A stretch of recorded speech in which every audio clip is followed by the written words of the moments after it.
Deus use a tua palavra. Deus traz a Deus. Pai de amor. Deus é a vida de nosso Jesus. Graça e entendimento. Nos ajuda, Senhor. Em nome de Jesus. Vive na tua presença. Meu Pai de amor. Meu Deus, é a verdadeira. Amém. Está piscando a música também, irmão? Está gravando. Então vamos lá. Segundo Pedro, estamos estudando epístolas gerais e vamos para segundo Pedro. O autor é o próprio Pedro. A data, cerca de 65 a 68 depois de Cristo. Então já próximo da morte dele, tá? Esta carta fornece as instruções e exortações do apóstolo à medida que ele se aproxima do final de sua vida. Já foi perto da época da morte dele. Alguns dizem que ele morreu crucificado de cabeça para baixo. Tem como afirmar? Não. Tem que dizer. Então, o que a gente diz? Provavelmente. Né? Então, vamos lá. Quem pode ler para nós, 2 Pedro, capítulo 1, versículo 1. Sim. 2 Pedro, capítulo 1, versículo 1.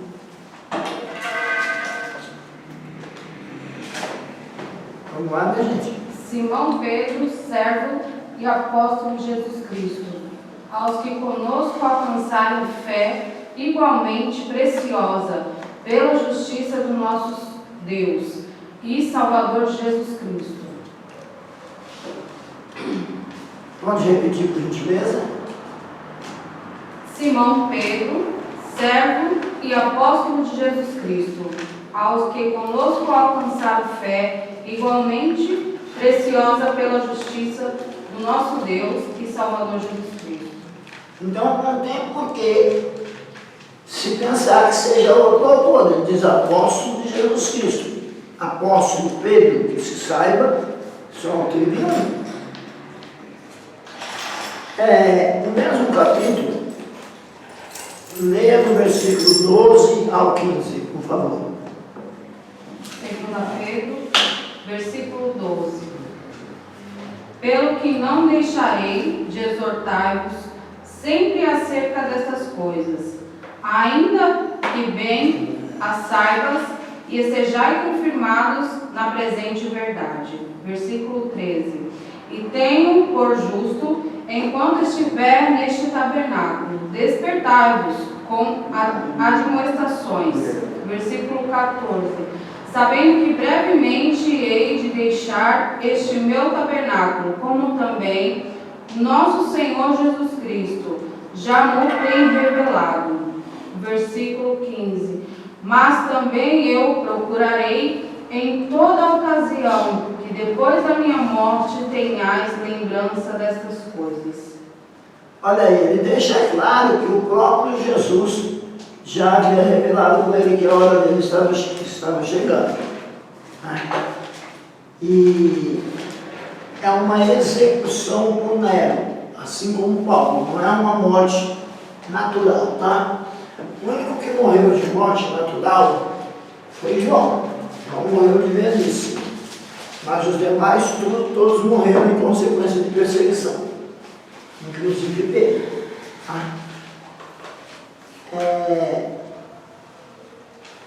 De acordo com a antiga tradição da igreja, o que é isso? Os pais da igreja, os primeiros teólogos depois dos apóstolos. E essa tradição ela vem seguindo, passa por Santo Agostinho e tal, chega até próximo à Reforma. De acordo com a antiga tradição da igreja, Pedro foi martirizado em Roma durante o governo de Nero, ou seja, na mesma época em que o apóstolo Paulo, ali bem próximo um do outro. Se a tradição é confiável, então sua morte ocorreu antes de 68, quando Nero morreu. Porque a morte de Nero, por ser o imperador, é mais fácil a datação. O Império Romano datou a morte dele. Nero morre por volta de 68. Então, consequentemente, tanto Paulo como Pedro têm que ter morrido antes de 68, que morreram na perseguição movida por Nero. Os estudiosos conservadores normalmente sustentam que Pedro escreveu ambas as epístolas que lhe são atribuídas. Então, gente, o que é mais saudável para a nossa teologia? É acompanhar os conservadores, porque os motivos dos liberais para querer colocar outra data são motivos escusos. Eles querem colocar datas de maneira a anular o teor profético da carta. Porque a carta tem um teor profético. Tá? A carta antevê algumas coisas. E até, do ponto de vista histórico, ela antevê algumas coisas. E como os teólogos liberais não aceitam a antevisão, porque para ter antevisão tem que ter fé, não é isso?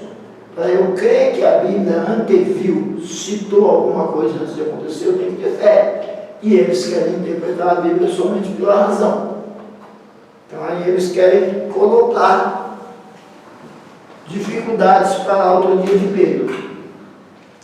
Mas nós, os estudiosos conservadores, eu me coloco entre eles, e aconselho os irmãos a se colocar também, normalmente sustentam que Pedro escreveu ambas as cartas que lhe são atribuídas. O que eles falam? Não, outra pessoa escreveu e usou o nome dele para usar a autoridade dele. Nós não temos motivo para pensar isso, tá? As referências em 2 Pedro indicam a autoria de Pedro. O autor se identifica como Simão Pedro. Então repete o capítulo 1, versículo 1 para nós. O autor se identifica como Simão Pedro. 2 Pedro, capítulo 1, versículo 1. Simão Pedro, servo e apóstolo de Jesus Cristo, aos que conosco alcançaram fé igualmente preciosa pela justiça do nosso Deus e Salvador Jesus Cristo. Então dá para ver aí que ficou bem claro, né? E ele alega ter estado com Cristo no Monte da Transfiguração. Só tinha um Pedro lá, não é isso? Se ele alega ser aquele Pedro que estava no Monte da Tribulação, da Transfiguração, eu falei tanto em grande tribulação, ontem que eu fiquei com grande tribulação na memória. Ele alega ter estado em Cristo no Monte da Transfiguração. Então tem que ser o apóstolo. Quem estava lá eram os 3 homens do círculo íntimo, não é isso? Pedro, Tiago e João estavam lá. Então lê para nós. 1 Pedro, capítulo 1, versículo 16 ao 18. 2 Pedro, capítulo 1, versículo 16. Porque não vós fizemos saber a virtude e a vinda de nosso Senhor Jesus Cristo, seguindo fábulas artificialmente compostas, mas nós mesmos vimos a sua majestade. Versículo 17. Porquanto ele recebeu de Deus, Pai, honra e glória, quando da magnífica glória lhe foi dirigida a seguinte voz: Este é o meu Filho amado, em quem me tenho comprazido. Versículo 18. E ouvimos essa voz dirigida do céu, e estando nós com ele no Monte Santo. Está falando da ocasião no Monte da Transfiguração, né? Então vamos lá. Quem é bom de memória aí, acha nos evangelhos a Transfiguração. Rapidinho aí para nós, por favor. Ou quem tiver com internet pode perguntar para a mulher aí, do Google, onde é que está o Monte da Transfiguração. E eu quero fazer um breve comentário sobre isso.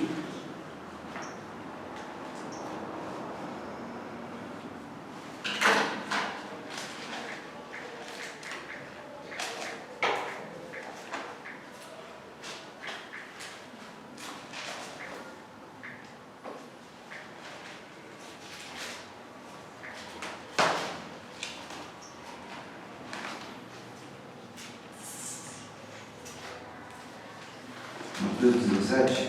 Pode ser. Eu gosto mais do texto de Marcos. Mas... Marcos 9:30. Tá aqui marcando também. Oi? Marcos 9:30 também. Eu gosto desse texto de Marcos. Eu acho que para o que eu quero explicar para vocês, o texto de Marcos se presta melhor. Vamos ver se eu estou certo. Lê para nós, por favor. Marcos 9:30. E tendo partido dali, caminhava pela Galileia, e não queria que alguém o soubesse, porque ensinava os seus discípulos e lhe dizia: o Filho do Homem será entregue nas mãos do homem, e matá-lo-ão, e morto, ele ressuscitará ao terceiro dia. Mas eles não entendiam esta palavra e receavam interrogá-lo. E chegou a Cafarnaum, entrando em casa, perguntou-lhes: que estavas vós discutindo pelo caminho?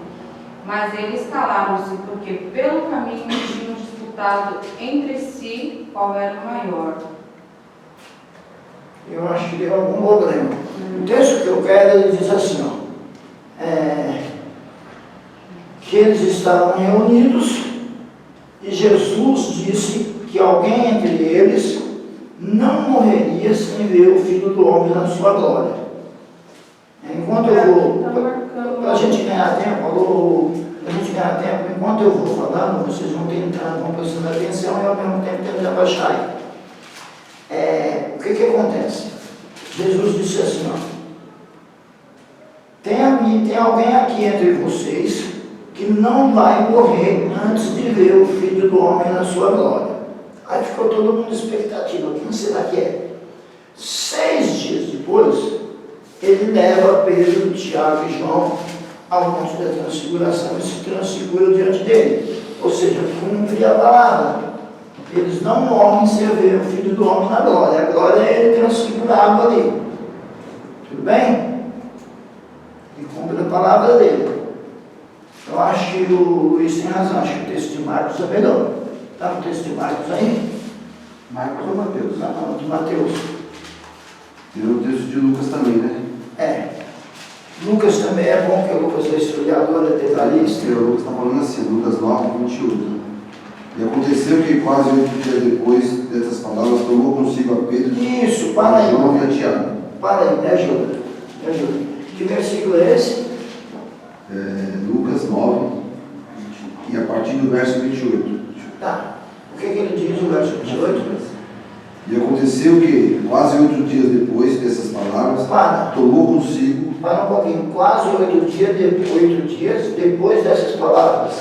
Então você precisa voltar no texto e achar, depois de quais palavras? Volta aí para nós, por favor. As palavras são essas que eu estou explicando para vocês. Ele diz que... E dizia a todos, versículo 23. E dizia a todos: se alguém vir após mim, negue-se a si mesmo. Tome cada dia sua cruz e siga-me. Isso é Lucas 9, a partir do verso 23. Então, gente, Lucas 9, a partir do verso 23. Leia, por favor. E dizia a todos: se alguém quer vir após mim, negue-se a si mesmo. Tome cada dia a sua cruz e siga-me. Porque qualquer que quiser salvar a sua vida, perdê-la-á. Mas qualquer que, por amor de mim, perder a sua vida, salvará.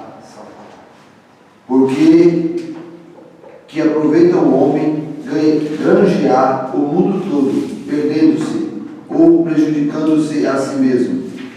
Porque qualquer que de mim e das minhas palavras se envergonhar, dele se envergonhará o Filho do Homem, quando vier na sua glória, e na do Pai e dos santos anjos. Em verdade vos digo que, dos que aqui estão, alguns há... que versículo é esse? É o versículo 27. Versículo 27. Aumentem a atenção do versículo 27, por favor, querido. Em verdade vos digo que, dos que aqui estão, alguns há que não provarão a morte, até que vejam o reino de Deus. Ele E prometeu que tinha gente ali que não ia pular a morte até que visse o reino de Deus. É uma promessa, certo? Você cumpriu essa promessa já? Prossiga. Prossiga? Prossiga, por favor. E aconteceu que, quase 8 dias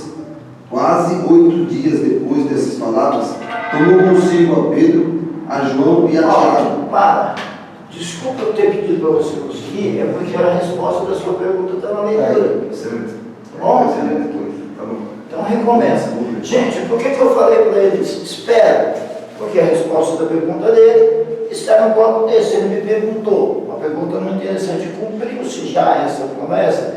E eu disse, prossiga. Parece um negócio meio grosso, né? O professor não quer responder, está mandando andar. Agora eu estou explicando por que eu disse prossiga. Porque o próprio texto responde a pergunta dele. Tudo bem? Vê como é que é interessante se acompanhar uma leitura. Vai lá.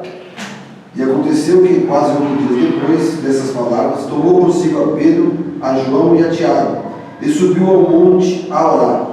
E estando ele orando, transfigurou-se a aparência do seu rosto, e a sua roupa ficou branca e muito resplandecente. Ele está cumprindo o que ele falou. Ele está mostrando o reino de Deus, a glória, o Filho do homem na sua glória. Percebe? Ele está cumprindo o que ele falou. Continua. E eis que estavam falando com ele 2 homens que eram... Falando com ele quem, por favor? Um minutinho. Falando com ele quem? Sempre quando a gente estiver lendo um texto, a gente tem que prestar muita atenção a esses detalhes. Falando com ele quem? Falando com Jesus, né? Falando com Jesus? Você tem certeza que é com Jesus?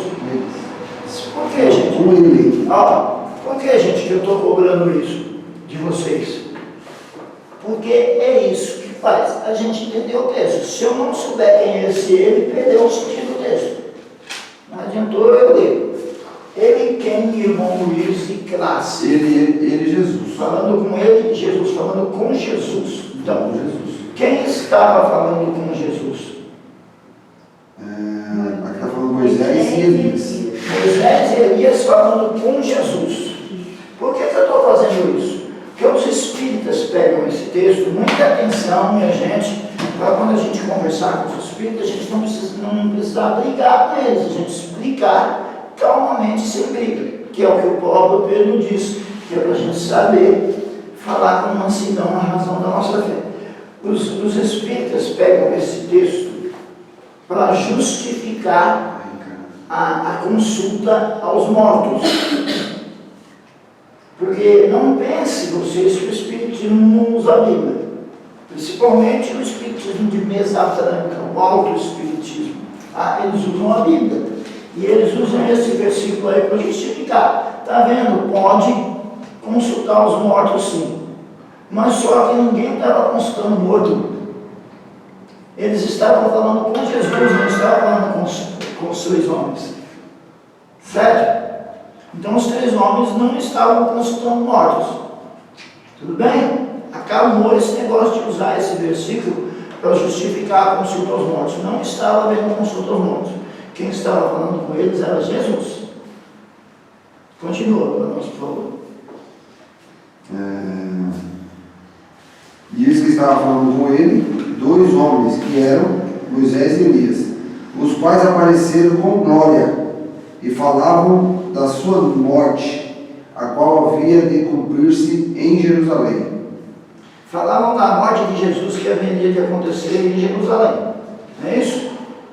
O assunto era a morte de Jesus. Quem estava conversando? Jesus e quem? Moisés e Elias. Moisés e Elias. Continua. E Pedro e os que estavam com ele estavam carregados de sono. Tanto eles não estavam participando da conversa que eles estavam carregados de sono. Como é que você bate um papo? Você faz uma consulta a um morto se você estiver carregado de sono? Estavam carregados de sono. Continua.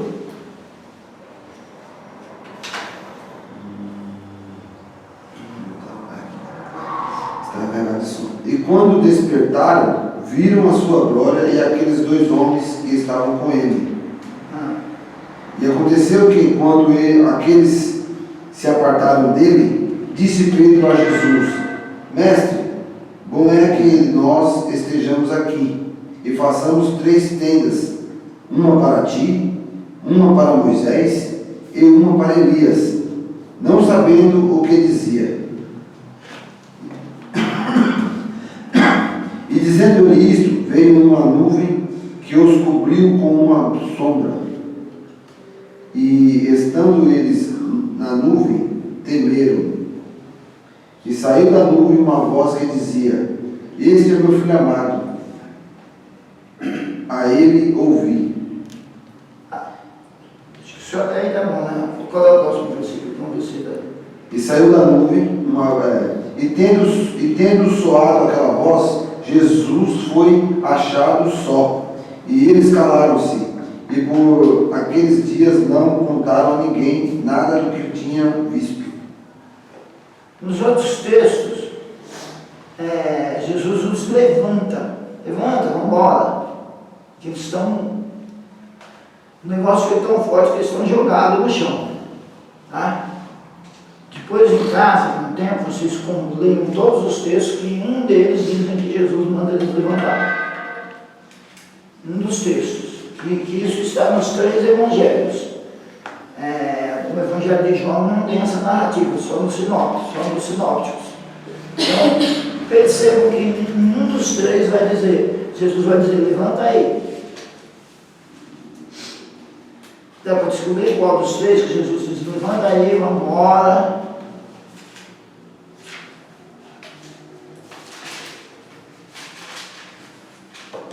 Já achamos em Mateus, em Marcos e em Lucas, não é isso?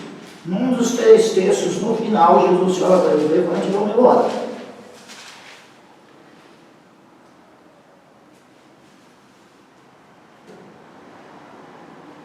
Mateus 17, verso 7. E aproximando-se, Jesus tocou-lhes e disse: Levantai-vos e não tenhais medo. Leia o próximo versículo. E erguendo eles os olhos, ninguém viram, senão unicamente a Jesus. E descendo eles do monte, Jesus lhe ordenou, dizendo: A ninguém conteis a visão, até que o Filho do Homem seja ressuscitado dentre os mortos. A ninguém conteis a visão. Então eu vou dizer uma coisa para vocês. Ninguém foi para o céu e ninguém veio para a terra. E não houve consulta aos mortos. Tá bom? Lá no texto de Mateus é o melhor. Nesse aspecto sim. Mas o correto é ler os 3, tá bom? Quando vocês forem pregar sobre essa passagem, dar um estudo, leiam os 3 textos. Tá bom? Professor, uma pergunta. Pois não. No livro de Marcos fala que é 6 dias e no livro de Lucas fala que é 8. Normal isso.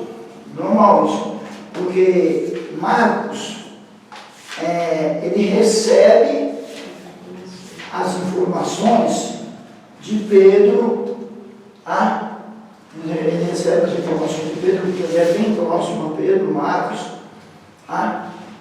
por isso ele diz 6. Lucas recebe a informação do povão. Lembra que lá no começo está dizendo que ele tentou pôr em ordem as narrativas, e aí o povão falou 8. Tá bom? O mais provável é que sejam 6. E tem também a questão da contagem de dias entre eles, porque para eles um pedaço de dia conta como um dia inteiro. Tá bom? Mas é uma coisa interessante da senhora que teve a perspicácia. Eu já tinha percebido e estava esperando para ver se alguém ia falar isso. A senhora que teve a perspicácia de ver que são 8, tira um tempo, dá uma pesquisada e manda no grupo para nós, por que são 8. Mas com certeza é por um desses 2 motivos. Ou porque um ouve de Pedro e o outro ouve do povo, ou por causa do costume deles de contar uma parte de um dia pelo outro, tá bom? Mas minha gente, onde é que eu quero chegar com esse negócio todo? Eu quero chegar na apologia, na defesa da nossa fé, diante dos espíritas. Não houve consulta aos mortos, ninguém foi para o céu. Com a carne e o sangue, ninguém vai para o céu. Precisa ser transformado para poder ir. E quem estava lá também não desceu aqui. O que aconteceu então, professor João? Olha para mim. O nosso espírito é o nosso órgão da comunhão com Deus. Certo? O nosso corpo é o exterior. Ele tem comunhão com o exterior. Ele toca, ele analisa e as informações vão para a alma, não é isso? Se estiver quente, o corpo toca, a alma é que sente que está quente. Opa, está quente. Não é isso? Na alma estão os sentimentos, os desejos e os pensamentos, o discernir as coisas. O nosso espírito é o nosso órgão da comunhão com Deus. É no espírito que nós interagimos com Deus. No espírito que nós interagimos com Deus. E aí, no caso, o espírito deles, essa capacidade que o espírito tem de comunhão com Deus, foi elevada à 1000ª potência. Quem é bom de matemática deve ter uma noção do que é isso. Foi muito elevada. Ela foi tão elevada que eles viram o céu. Passou aquela elevação, acabou. Eles não foram no céu e nem Elias e Moisés. Nem Elias e Moisés vieram também. O que aconteceu foi que eles tiveram uma coisa que a gente chama de arrebatamento. Eles foram arrebatados e viram aquele diálogo no céu. E depois retornaram do arrebatamento. E, gente, não tem arrebatamento de espírito e arrebatamento de sentido. Não existe isso. Os dois são a mesma coisa. É arrebatamento dos sentidos do espírito. Essa história de que arrebatamento de sentido, o espírito continua no corpo. O arrebatamento de espírito, o espírito sobe e volta. O espírito não sai do corpo, ele não sobe e volta, tá bom? Foi muito ensinado isso. Aquele negócio do Adão de Campos, que diz que viu o espírito dele saindo do corpo, aquilo ali impregnou os crentes antigos da Assembleia de Deus, todos ouviram aquilo e ficaram com aquilo na cabeça, que o espírito sai e vai até o céu e volta. Gente, está errado, tá? Com todos os respeitos, os nossos irmãos mais antigos que aprenderam assim. Mas vamos aprender certinho? O espírito é a vida da alma e a alma é a vida do corpo. Se por uma fração de segundo o espírito sair, a alma morre, o corpo morre. Então o que acontece é que a capacidade de comunhão dele com Deus aumenta e ele vê coisas do céu. Não sai de jeito nenhum, você conversa. Ele pode ter a sensação de que saiu, ter uma visão, vendo ele saindo de dentro dele mesmo. São meios de se comunicar as coisas, mas sair literalmente não sai não. Pode parar que não sai não. Tudo bem, né, gente? Complicou. Então isso acontece igual aconteceu com João, no Apocalipse, ele via as visões? É igual a isso? Também. Não existe dois tipos de arrebatamento, um do espírito e outro do sentido. É que alguns textos preferem usar a palavra sentido, outros textos a palavra espírito, mas não existe diferença. E no caso de João é muito importante. Vocês me prometem que se eu falar do caso de João, vocês não vão transformar minha aula em escatologia? Vão fazer um pacto aqui? Se vocês não prometerem, eu não falo, porque eu não posso mudar a aula para escatologia, porque eu estou dando segundo Pedro. Eu preciso dar o curso direitinho para vocês. Vocês me prometem que se eu falar, vocês não mudam minha aula para escatologia? Promete, Luiz? E o Luiz não promete. Nós anotamos perguntas tudo para quando tiver em Apocalipse, então. Eles não prometem. Mas faz o seguinte, eu Eu vou vou me controlar, pode falar, me controla. Eu vou confiar nele. Eu vou confiar nele. Vai que. Eu estou querendo fazer uma pergunta relacionada a relação. Apocalipse capítulo 4, verso 1, vamos ver se eu estou bom. E depois eu quero conversar com o pastor Sidney, porque ele disse que complicou. Eu quero tentar entender qual foi a complicação. Apocalipse 4 e 1. Deixa eu primeiro ver aqui. Apocalipse 4, 1. Vai, Felipe, por favor. E ao redor do trono havia 24 tronos. Não é esse versículo não. Inverte, lê 1:4. 1:4. João e as 7 igrejas que estão na Ásia. Graça e paz sejam convosco da parte daquele que Não, é estou onde Bíblia hoje demais. e que era. O versículo que eu estou procurando é o versículo que João entra no céu. Uma voz convida ele, vem e tal, e ele vai para o céu. Aquilo ali é ele sendo arrebatado ao céu e é um símbolo da igreja sendo arrebatada. Eu falo primeiro. É o versículo 4. Vamos ler com ele. Gente, fala um só para eu ouvir direitinho. O que tem a ver com o 4? 1 e 4. Capítulo 4. Eu sabia que era capítulo 4. Que versículo? Versículo 4. Versículo 1. Isso. Então eu tenho que prestar mais atenção, porque eu estava falando do versículo certo. É que essa dor nesse braço está me desconcentrando um pouco, entendeu? Está doendo demais. Leia, por favor. Depois dessas coisas, olhei, e eis que estava uma porta aberta no céu, e a primeira voz que, como de trombeta, ouvira falar comigo, disse: sobe aqui, e mostrar-te-ei as coisas que depois destas devem acontecer. Gente, não tem direito a pergunta e nem pedido de explicação. O que eu vou fazer de propósito, eu quero segurar vocês para janeiro. Só respondo em janeiro, não vem que não tem. Tá? Não tem autoridade na sala de aula do professor, não tem não. Não tem direito a pergunta nem a maiores explicações. O direito que tem é de esperar pela janeirão para estudar o livro do Apocalipse. Aí, ó, é João entrando no céu, né, convidado para entrar no céu. Simboliza a igreja sendo arrebatada, tá bom? Por que nós dizemos, não sou eu, todo teólogo assembleiano diz isso. João, se eu não sei, você não é assembleiano, pode pegar a carteirinha dele e aprender a carteirinha do cara. Se ele não disser isso, ele não é teólogo assembleiano. João aí, ele entra no céu, e a entrada dele no céu simboliza a entrada da igreja. Sabe por quê? Porque você não vai ver mais falar na igreja. Você só vai ver falar na igreja depois, lá pelo capítulo 19, no final da grande tribulação,